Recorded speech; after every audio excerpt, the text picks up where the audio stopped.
Ushbu videoni barcha o'zbekistonliklarga yuborib qo'ying. So'nggi vaqtlarda ijtimoiy tarmoqlarda, ayniqsa TikTok platformasida soxta valyutalarni, soxta kupyuralarni jamoatchilikka sotuvga chiqarish, ularni yetkazib berish bilan shug'ullanadigan profillar paydo bo'lib qoldi. So'nggi vaqtlarda juda ko'p bu narsa TikTok platformasida uchrayapti. Hurmatli fuqarolar, O'zbekiston Respublikasining Jinoyat kodeksining 176-moddasida yozib qo'yilgan.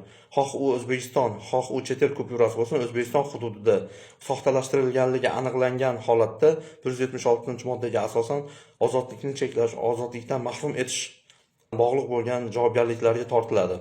Shu sababli qo'lingizga soxta valyutalar, soxta o'zbek so'mlari kelib qoladigan bo'lsa, darrov uni utilizatsiya qilinglar, ya'ni yo'q qilinglar.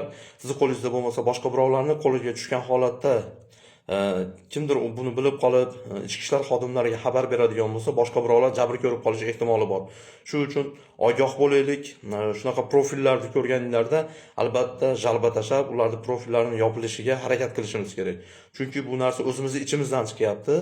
O'zimizni fuqarolar u yerda Telegram silkalarini qo'yishyapti.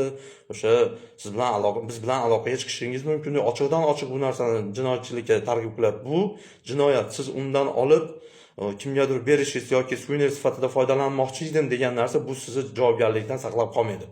Shuning uchun shu narsalarga e'tiborli bo'laylik. Mabodo TikTokda siz faol bo'lsangiz, shunaqa profillar chiqib qoladigan bo'lsa, shu odamlarga обязательно jalba tashlang. Profili yopilishiga bu sabab bo'ladi. Shunaqa odamlarni aldovga uchib qolmanglar. U birga bir kopiya degani hech qachon soxtasi bilan haqiqiysini ajratib bo'lmaydi degani emas. Ogoh bo'laylik. Ushbu videoni barcha o'zbekistonliklarga yuborib qo'yaylik. Bu narsa manfaatli bo'ladi. Salomat bo'linglar.